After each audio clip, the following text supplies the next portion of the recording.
Well, thank you. I'm going to be presenting a view which is mainly about the position of states, and it will be a view of the future, so it has all the difficulties of a long-range weather forecast. There are three parts to the comments I'm going to make. I'm going to talk briefly about the international position going into Brexit. I want to touch on the UK position specifically and then look at some Brexit factors themselves. Now, of course, I take all of the issues that Paul has just been discussing as key background to the comments I'm going to make. Let me start with the international tax environment going into Brexit. I agree with the recent OECD pronouncements that there has been an unprecedented level of global cooperation and consensus. It's not perfect, but it's quite prevalent. And that's reflected in the whole of the BEPS policy phase over 2013 to 2015. Many examples of difficulties that the OECD had previously tried to work on that were fixed in but couldn't solve, that were fixed in a jiffy in, that's very quickly for non-UK audience, in BEPS, like the commissionaire issues on PEs had been wrestled with for many years. There's consensus also in the development of the inclusive framework for the BEPS implementation, 100 plus member states in that. The MLI that we've been hearing about, the multilateral instrument, 60 plus states signing on the 7th of June and more to come, at least 100 plus according to the latest OECD release. Massive expansion of multilateral sharing of information and transparency, generally 135 members of the Global Forum on Transparency and Exchange of Information. Why do I mention all of this? It might suggest that there is a trend against tax competition with this consensus and cooperation. What I want to ask is how robust is that consensus? And I want to start off by looking at the fact that that consensus is built on three factors. And they are an overwhelmingly anti-avoidance agenda, the intention principally to effect a corrective to the actions of multinationals, and thirdly, the highly politicized backing. I want to comment on each of these points because I think each brings its own set of weaknesses and vulnerabilities that make the foundation of an apparent consensus less than rock solid. Let me start with the anti-avoidance agenda. Now, it seems that states might see the anti-avoidance agenda as simply a no-lose upside, free money, new revenues. That attitude is to some extent exemplified by my own country, the UK, and I'm going to return to that. This has always seemed very puzzling to me. Intuitively, it has always occurred to me that there must be, as a non-economist, it must be trade-offs between pursuing tough anti-avoidance rules and the impact on investment, and I assume this is why capital importing companies typically don't like and often don't have CFC rules. Earlier this week, I saw some new IMF work looking at the impact of anti-avoidance measures on investment. Hitherto, there's been little work in this area, and not surprisingly, the IMF work suggests a negative impact on investment arising through tough anti-avoidance rules. I assume that going forward, we're going to see more of this work and more understanding of the impacts of anti-avoidance being better understood. And I do expect in some cases that will cause states to pause or rethink. The second factor I wanted to refer to was the corrective through the work in BEPS, say, to the actions of multinationals. What else could it have been? Well, one of the possibilities, one of the possible causes of BEPS that was recognised in the early BEPS work was the actions, not of multinationals, but the actions of states. And it is true that in BEPS, Action 5 is on harmful tax practices. But the overwhelming emphasis of the BEPS project is on the corrective and indeed the blame of multinationals. And you can see that most recently in the documents released by the OECD on the multilateral instrument. Now, with the exception perhaps of patent boxes, I do not see the OECD as taking tax competition head-on. The OECD is not focused on state actions in causing BEPS with anywhere near the same level of scrutiny as has been applied to multinationals. I also believe, partly because of the history of the harmful tax project, that it will be tough for the OECD to make further inroads on harmful tax practices. And in any event, I'm leaving to one side completely the, as it seems to me, highly problematic distinction between harmful and non-harmful competition. The third factor I mentioned, on which this consensus is built, is the highly politicised approach, and I think this is the most important factor. Yes, it's certainly true there was no way the BEPS project was going to be done without a huge mobilisation of political capital and political will. But of all the factors, this is the most volatile. Look just at recent months. We've got the rise of populist forces, huge changes in what is politically viable or politically required. Actually, the history of the harmful tax practices since the landmark 1998 report is itself a history of politically driven fits and starts, little in the way of settled direction. The project started in 1998. Within months in 2000, the Bush government identified completely different priorities and tools were downed.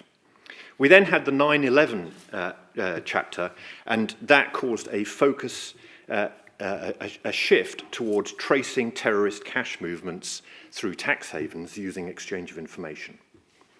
Then we had the 2008 financial crisis. Now, I can understand a response to that in regulatory terms, but it's always been puzzling to me as to why there was such a big response in tax terms, but there was. I assume this is all about politicians needing to be seen to be acting. If I'd used one graph for this presentation, and I'm not using any, I would have used the graph that showed the effect of this on the information exchange agreements. They were bumbling along at about 7 or 8 a year, and then they shot up within of the financial crisis. Within months of 2008, they were up to about 400. It's the most, to me, it's the most eloquent expression of the power of politics in tax policy. Then, of course, we've got BEPS. A different set of policy objectives altogether. So what have we got? In little over 10 years, 5 new directions from the start of the harmful tax project. Makes you wonder what might be next, but perhaps plenty of candidates on that horizon. The point I'm making is that political priorities change, and sometimes very rapidly. So it's not a great foundation for international tax policy. Let me turn to the second part of the comments I wanted to make, which is the UK position going into Brexit.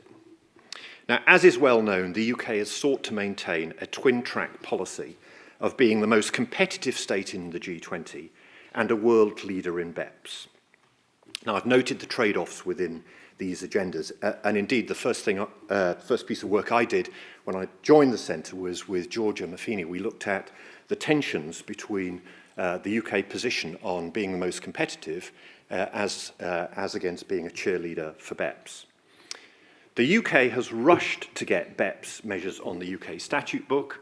It's adopted or is in the process of adopting pretty much all of BEPS, including measures on the interest restriction, representing a sharp U-turn on the previous more business-friendly policy, hybrids, and the entire TP transfer pricing package, notwithstanding some of the obvious problems with what is proposed, which are going to need fixing at the OECD. The UK has clearly gone beyond what is required. The policy of being the BEPS leader dates back, or being a BEPS leader, dates back to at least 2014, if not the beginning of BEPS in late 2012, and in my view, is significantly shaped by political factors at that time. The impact of that policy is significant and highly onerous for taxpayers. Let's take one example. Action 2 of the Action Plan on Hybrids. UK enactment, about 50 pages of law, 400 pages of tax authority guidance, and of course the original October 2015 report underlying that, a mere 455 pages. We've got another 500 pages of UK law and guidance on interest restriction, on top of the BEPS Action 4 report of October 2015, another 120 pages. I think Mike wasn't off the mark earlier when he was commenting on complexity. Of course, none of this is in the minimum standard, and inevitably the UK position that I'm referring to impacts sharply the attitude of and the day-to-day dealings with the UK tax authorities. I'm mentioning all this because it seems to me very hard to avoid the conclusion now that the UK direction on BEPS stems from a political environment which is highly questionable for the Brexit world in light of the trade-offs mentioned earlier. If it's to prioritise a competition stance for Brexit, the UK will probably need to rebalance the respective weightings attached to its tax competitive policy on the one hand, as against its anti-avoidance BEPS pioneer role on the other. Let me turn to the third and last of my points I wanted to comment on, which is Brexit factors. Now, I actually see three parties which will shape the post-Brexit landscape. All, in my view, have reasons to act in order to retain or attract business and capital. Let me start with the UK. The UK is obviously concerned with the outflow of business and capital to Europe, and that gives it something of a defensive agenda. But it also identifies the tax rate as a mechanism to boost its competitive position and help restore what might otherwise have been its pre-Brexit competitiveness. That gives it perhaps more of an attacking agenda. It's notable that in the early discussions on the UK response in the event of a tough negotiating stance from Europe on Brexit, within a millisecond, everybody was talking about the UK's ability to sharply reduce its tax rate. The second party I see in this is European states, and of course I appreciate that states are going to have many different perspectives individually, so please just bear with me treating them as a job lot for a moment. Now, European states are not surprisingly already concerned at the prospects of UK actions, including the possibility of a sharply reduced tax rate, and that gives rise to something of a defensive agenda for Europe. But also the European Union and the European Commission agenda is based on a tough anti-avoidance, think the anti-tax avoidance directives, etc. So it has that agenda. It's referred to recently in a recent Commission white paper as the continued actions for global tax justice, which I find heartening.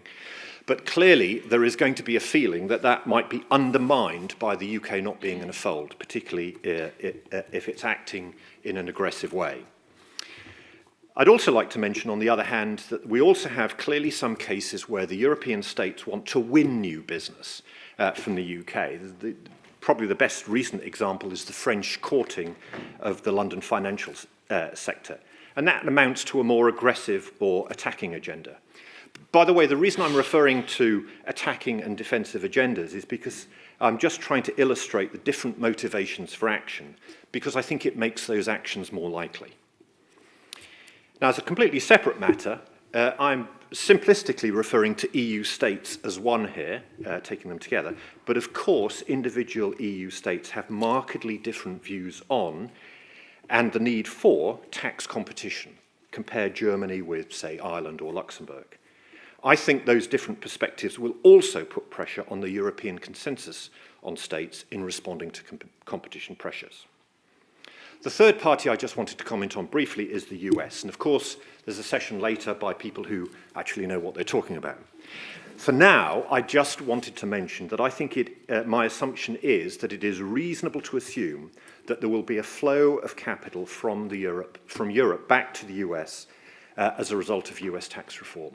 The level of that depends on the nature of the reform we see in the US, and I'll leave others to comment on it. But the key point I'm making is that this will be an additional pressure on all European states, and therefore an additional factor inducing, in my view, a tax competition response. In passing, for what it's worth, I would note also that the US has both defence and attack motivations. Defence, because many in the US see BEPS as an attack on US multinationals.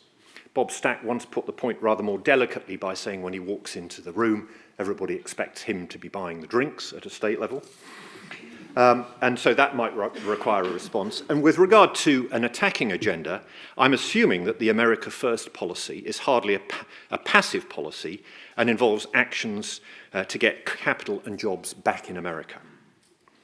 What are the conclusions I draw from all of these comments? If the themes I discuss here are expressed in terms of some sort of pendulum swing between a consensus anti-avoidance agenda on the one hand and individual state tax competition on the other, then I see the outer extreme of the swing to consensus as already having been reached and unlikely to go any further. It follows from all I've said that tax competition agenda is not merely likely, but it's inevitable. All three parties that I refer to have reasons to act. I expect we'll probably see rate-based change for primarily two reasons. One is the rate is the shop window, in the words of the previous Chief Secretary to the Treasury, David Gauke, talking to this audience. And two, the increased difficulty or commoditization, as in the case of the patent boxes, of specific issue or regime-based measures following BEPS, even if that would otherwise be a more efficient route to follow. In the UK too, I think it's just too difficult to now see a reversal of the BEPS adoption that we've already put in progress. For the reasons of seeing this picture, I see the UK's 17% rate from 2020 as a staging post, not an end state.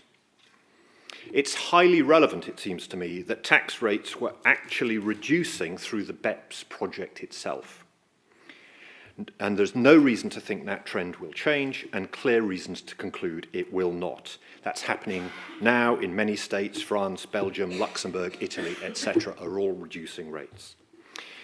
I also think that the impact of anti-avoidance rules on investment will be increasingly appreciated and cause pause. I might add a word on the recent election.